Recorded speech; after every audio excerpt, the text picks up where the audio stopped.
भिवानी में कैबिनेट मंत्री अरविंद शर्मा ने कई मुद्दों पर बयान दिया है। जी आपको बता दें, गैस कीमतों को लेकर विपक्ष पर निशाना साधा है। उन्होंने कहा कि इसका चुनाव से कोई संबंध नहीं। नगर निकाय चुनाव को लेकर भी भाजपा की जीत का दावा किया। साथ ही प्रधानमंत्री की नेतृत्व क्षमता की सराहना की है। सरकार की नीतियों का बचाव करते हुए विपक्ष पर सवाल उठाए हैं।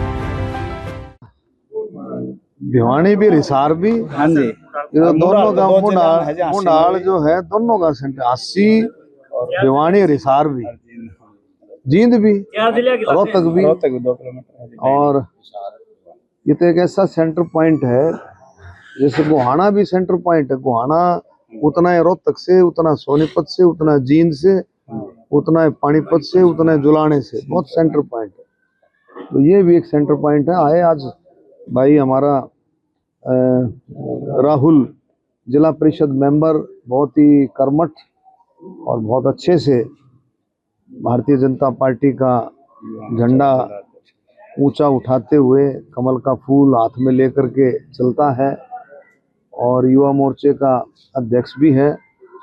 मैं भाई राहुल हमारा पुराना साथी है और पार्टी की तरफ से कोई भी जिम्मेवारी लगती है, राहुल पूरे गांव के साथ साथ अपने पूरे इलाके को लेकर के 36 बिरादरी को साथ लेकर के राहुल मेहनत करता है। और आज गांव में आए, मुंडाल में भी कई छोटी छोटी बातें थी जो चर्चा हुई सभी गांव वालों से और अच्छा लगा। और मुंडाल में पहले भी आया हूं, लेकिन अभी नहीं, बहुत पहले। तो लेकिन निकलने का तो सौभाग्य हमेशा रहता है। मुंडाल से जब जाओ तो कहीं भी कमर्शियल सिलेंडर में वृद्धि होने के बाद विपक्ष लगातार हावी है, सरकार पर सवाल खड़े किए जा रहे हैं। इसके साथ साथ कह रहे हैं कि पश्चिम बंगाल चुनाव के बाद पेट्रोल भी 55 रुपए से बढ़ सकता है। देखो, ये वो कह रहे हैं, विपक्ष तो एक माइंड सेट करता है, ये रूटीन की बात है। इसका इन चीजों से कोई वो नहीं है, चुनाव से कोई लेना देना नहीं है। ये रूटीन का सिस्टम है। और पीछे आप देखें, जो ईरान का यूएसए का जो युद्ध है, माननीय प्रधानमंत्री मोदी जी ने बहुत चीजों पर कंट्रोल किया है। आप देखें, सभी चीजों के बावजूद मोदी जी ने हमारे ईरान जो से जहाज होकर के जो आते हैं उनको रुकने नहीं दिया है।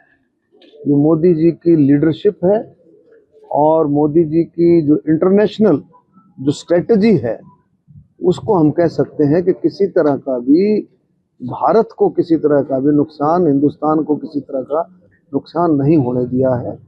और आगे देखते हैं समय के हिसाब से क्या बनता है। सर, नगर निगम के चुनाव को लेकर के पंचकुला में दीपेंद्र सिंह हुड्डा ने कमान संभाली। इसके साथ साथ कल भूपेंद्र सिंह हुड्डा भी जो पीसी करने वाले। इसके साथ साथ बात कर दीपेंद्र सिंह हुड्डा ने कहा है कि जो ट्रिपल इंजन की सरकार फेल हो गई है। इसके साथ साथ उन्होंने कहा है कि लगातार क्राइम और कानून व्यवस्था बिगड़ती जा रही है और जो है महंगाई चरम सीमा पर है। सर, हरियाणा देखिए, सरकार को फेल पास करना ये विपक्ष का काम नहीं है। सरकार को फेल और पास करती है वहाँ की जनता। जनता मिल हरियाणा की जनता ने तीसरी बार सरकार को पास किया है। हम सरकार का धन्यवाद करते हैं, 36 बिरादरी का धन्यवाद करते हैं बहुत अच्छे तरीके से। और सरकार सेवा ही संगठन, सबका साथ सबका विकास, इसी मुद्दे पर, इसी मंत्र को लेकर के आगे बढ़ रही है। और बहुत अच्छे से माननीय मुख्यमंत्री जी के नेतृत्व में बहुत अच्छे से काम कर रही है।